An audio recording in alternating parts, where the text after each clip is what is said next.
ایک خوبصورت گاؤں میں دو دوست رہتے تھے۔ ان کے نام علی اور احمد تھے۔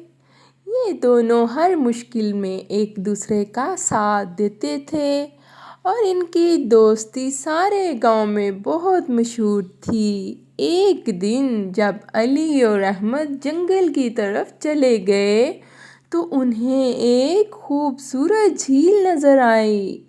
جھیل میں پانی کی گہرائیوں میں خوبصورت اور رنگین مچھلیاں تھیں۔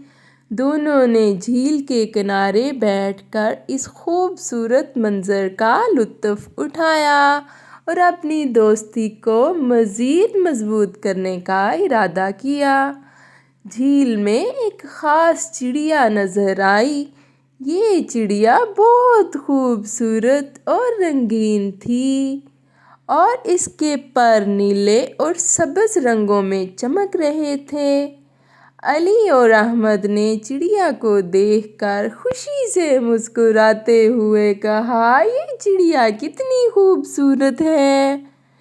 چڑیا نے دوستوں کو دیکھتے ہوئے ہنس کر جواب دیا، شکریہ دوستو، میرا نام چمکیلا ہے اور مجھے تمہاری دوستی پسند ہے۔ علی نے خوشی سے کہا، ہم بھی تمہارے دوست بننا چاہتے ہیں۔ اس کے بعد تینوں دوست بن گئے اور روزانہ اکٹھے سارا دن کھیلتے۔ وہ مل کر جنگل کی گہرائیوں میں گہرے راز ڈھونڈنے لگے اور اچھی دوستی سے لطف اندوز ہونے لگے۔ ایک دن جب علی، احمد اور چمکیلا جنگل کے درمیان میں گہرائیوں میں گھوم رہے تھے، اچانک ایک آواز آئی۔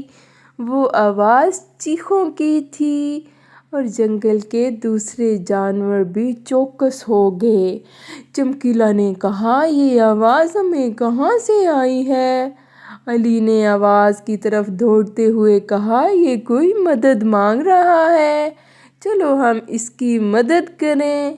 دوست آواز کی تلاش میں جنگل کی گہرائیوں میں چلے گئے۔ وہاں انہوں نے ایک چھوٹا سا پرندہ دیکھا جو ایک پتنگ کی ڈور میں پھنسا ہوا تھا۔ علی نے پرندے کو دیکھتے ہوئے کہا، یار یہ تو ہمارا اپنا دوست ہے۔ پرندہ بہت خوبصورت اور رنگین تھا لیکن اس کی آنکھوں میں ایک شکایت بھی تھی۔ وہ رو رہا تھا اور دیکھ رہا تھا کہ کوئی آیا ہوا ہے جو اس کی مدد کر سکتا ہے۔ علی نے اپنی دوستی کا اظہار کرتے ہوئے کہا، ہم تمہاری مدد کریں گے، چلو ہم سب مل کر اس پرندے کو آزاد کریں۔ دوستوں نے مل کر محنت سے پرندے کو پتنگ کے پھندے سے نکالا اور اسے آزاد کر دیا۔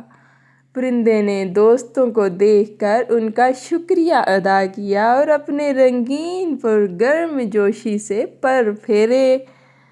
پرندہ نے دوستوں کا شکریہ ادا کرتے ہوئے کہا، تم لوگ میرے بہترین دوست ہو، میرے دل کا بھاری بوجھ تم نے ہلکا کر دیا ہے۔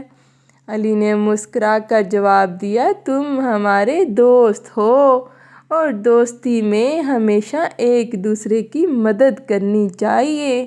پرندے نے دوستوں کا گانا گاتے ہوئے کہا، ہاں دوستی ہمیشہ رنگ بھرتی ہے اور ہمیں اچھے دنوں کا لطف اٹھانا چاہیے۔ اس کے بعد سارے دوست اپنے ساتھی پرندے کے ساتھ مل کر جنگل میں خوبصورتی سے گھومنے لگے۔ دونوں نے ایک دوسرے کو جنگل کے بارے میں بتایا اور اچھے دنوں کا لطف اٹھایا۔ یہ کہانی ہمیشہ دوستی اور مدد کرنے کی اہمیت کا پیغام دیتی ہے۔ دوستی ایک خصوصی رنگ ہوتا ہے جو ہر مشکل کو آسانی سے گزرنے میں مدد فراہم کرتی ہے۔